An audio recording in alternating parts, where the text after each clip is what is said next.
Nous allons parler d'une application qui simplifie les smartphones et les tablettes avec Pauline Bechillot, qui est responsable commerciale, communication et marketing de Coyali. Bonjour Pauline. Bonjour Frédéric. Peut-être vous présenter si vous le souhaitez, puis présenter l'application Coyali. Tout à fait. Donc du coup, moi je suis Pauline, je m'occupe de toute la partie opération de l'entreprise Coyali, qui est une entreprise qui a été créée en mai 2021 et qui développe aujourd'hui une solution de simplification des smartphones pour les personnes en difficulté avec le numérique. Donc nous, on a axé nos développements sur la population des seniors, qui représente la majorité des personnes qui ont des difficultés avec le numérique. Et aujourd'hui, notre objectif, c'est de participer à la réduction de la fracture numérique, à la lutte contre l'électronisme. Et donc, pour cela, on développe une application qui s'appelle Koyali, qui va modifier l'interface d'un smartphone pour le rendre plus simple et plus accessible grâce à des fonctionnalités réduites mais essentielles, des codes couleurs plus contrastés pour les personnes qui ont des déficiences parfois visuelles, la possibilité d'être aidé à distance aussi par ses proches grâce à une application pour les proches. Donc, je vais vous en parler un peu plus en détail.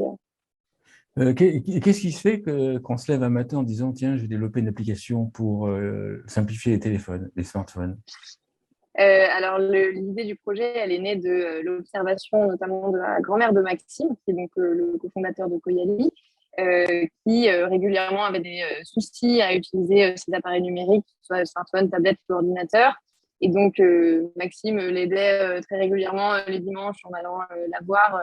Et puis, à chaque fois, elle notait sur un papier les différentes étapes pour résoudre les problèmes, sauf que ces problèmes devenaient de plus en plus récurrents et qu'au moment d'essayer de résoudre, de suivre les notes qu'elle avait prises la semaine d'avant, ça se passait pas comme prévu. Donc voilà, donc Maxime, après avoir observé plusieurs fois ces comportements-là, a essayé de trouver des solutions existantes pour lui simplifier la vie, parce qu'aujourd'hui, la technologie évolue très vite, et donc c'est pas toujours évident pour les personnes âgées de suivre. Et en fait, suite à ces observations, il n'a pas trouvé de solution qui correspondait du moins au problème que sa grand-mère rencontrait.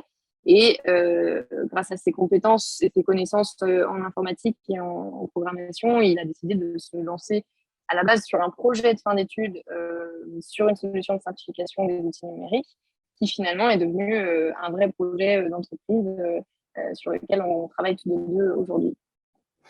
Pourquoi est-ce qu'il n'a pas offert d'euros à sa grand-mère? Alors, il a essayé de lui mettre des smartphones d'Oro, et d'Oro, ils font des outils qui sont très bien, mais qui, a priori, limitaient un petit peu l'usage qu'elle pourrait en avoir, parce que sa grand-mère a été très douée pour, par exemple, regarder des séries sur Netflix. En revanche, pour décrocher un appel téléphonique, c'était compliqué.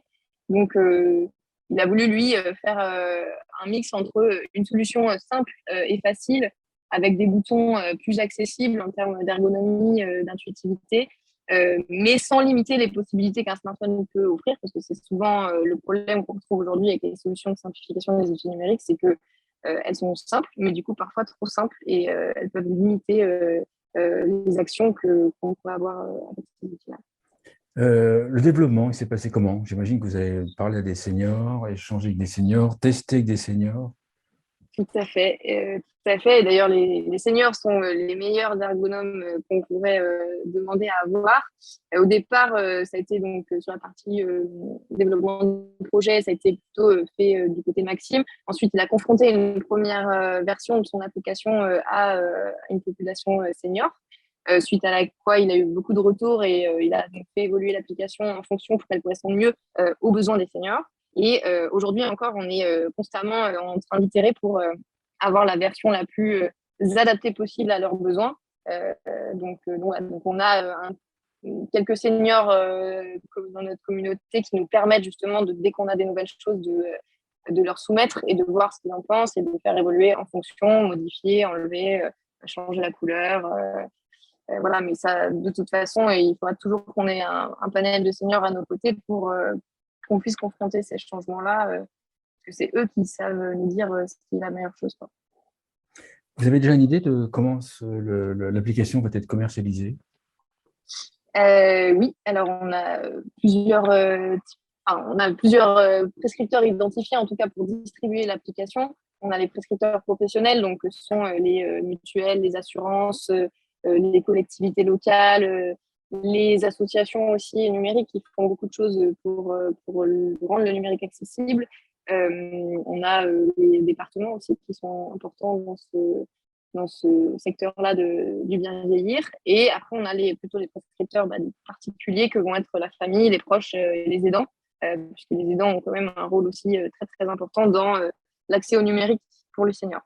Oui, parce qu'en préparant, vous m'avez expliqué qu'en fait, vous prenez en compte le couple aidant-aidé, on va dire, fille ou fils, avec Oui. la personne âgée. Tout à fait, c'est fille ou fils, c'est petite-fille, petit-fils. C'est vraiment l'idée d'avoir un binôme un peu intergénérationnel avec la personne âgée qui va installer Koyali sur son smartphone et le fils ou le petit-fils qui va être, lui, le compagnon, ce qu'on appelle le compagnon, et qui va installer aussi l'application Koyali sur son téléphone qui va lui permettre de venir en aide à la personne âgée quand elle en sollicitera le besoin et de prendre en main le smartphone à distance s'il a besoin de manipuler ou au moins voir l'écran sous ses yeux pour qu'il puisse le guider dans la résolution du problème. Donc, ouais, l'objectif, c'est vraiment d'avoir ce binôme-là pour le quotidien. Ça sent Maxime qui en avait marre de faire des allers-retours pour expliquer un détail de chez sa grand-mère, à mon avis. Voilà. L'idée est née de là. Quand vous avez développé l'application avec les seniors sur les usages qu'ils ont des téléphones, qu'est-ce qui vous a le plus surpris? Alors, les différences de maturité avec le numérique sont très, très surprenantes parce qu'on a des gens qui vont avoir 75 ans et qui vont être totalement perdus et qui n'ont jamais eu l'habitude d'utiliser des smartphones. Et d'autres qui, à 98 ans, vont nous montrer comment augmenter le son de leur sonotone via leur application sur leur téléphone. Ça, c'est assez extraordinaire justement de voir ces disparités qu'il y a. Et c'est lié à plusieurs choses. Il y a des gens qui, dans leur milieu professionnel, ont eu des outils numériques entre les mains et qui, du coup, ont cette maturité avec le digital et les réflexes qui vont avec. Et voilà. Et après, il y a aussi des gens qui ont une appétence ou pas pour ces outils numériques et qui, du coup, vont être plus à l'aise aussi. Mais c'est vraiment ça, je pense, qui nous a marqué le plus dans l'observation et les premières rencontres qu'on a faites avec des seniors. Donc vous allez plutôt cibler les personnes qui n'ont pas de smartphone ou qui ont un smartphone mais qui ne savent peut-être pas s'en servir. C'est plutôt ça la cible. La cible, c'est plutôt les personnes qui ont un smartphone, mais pour lesquelles c'est trop compliqué l'utilisation, puisque après, les personnes qui n'ont pas de smartphone peuvent aussi faire l'acquisition d'un smartphone et de premier prix et puis installer Koyali dessus sans problème. Mais c'est vrai que je pense que ceux qui vont répondre le mieux à cette offre, ce sera certainement ceux qui ont déjà un smartphone, mais qui ont des difficultés pour s'en servir. En tout cas, nous, c'est ce qu'on a identifié pour le moment. Il y a une question que ceux qui nous écoutent et connaissent le sujet vont poser absolument. Il va y avoir une objection qui va arriver, donc je vais vous poser la question. Les jeunes seniors qui arrivent à la retraite, en fait, eux sont déjà habitués à leur smartphone. Que pensez-vous de l'avenir d'une telle application dans les prochaines années? Alors, c'est une excellente question et il est vrai qu'on l'a déjà posée. Il y a deux choses. La première chose, c'est qu'aujourd'hui, on est dans un contexte démographique, donc d'une population qui vieillit et qu'au moins pour les 5 à 10 prochaines années, on va être de plus en plus de seniors. Donc, dans tous les cas, on aura des personnes qui auront des besoins avec la technologie. Dans le sens que tous les seniors ne sont pas ultra connectés, comme je viens de le dire, et puis comme il y a une masse, il y aura toujours une partie qui sera intéressée par ce type d'application, c'est ça, j'ai bien compris. Tout à fait. Et au-delà de ça, la technologie, elle évolue aussi très rapidement. Et des personnes qui aujourd'hui ont 60 ans et qui se débrouillent très très bien avec les smartphones et les ordinateurs et les tablettes auront peut-être dans 20 ans des difficultés puisque les logiciels vont évoluer, les possibilités ne seront plus les mêmes, que aussi, mine de rien, plus on avance dans l'âge, c'est pas toujours facile de suivre toutes les évolutions parce que ça va très vite. Et aujourd'hui, entre tout ce qu'on entend, métaverse, Web3, etc., on n'est pas à l'abri que ça change énormément, même pour nous qui sommes, oui, habitués des technologies et qui peut-être qu'on sera aussi perdus à un moment. Donc, sortie de l'application à l'automne, septembre, octobre, par là. Tout à fait. C'est prévu. On est à fond dans les derniers développements et puis l'objectif, c'est de sortir l'application au mois de septembre à la rentrée.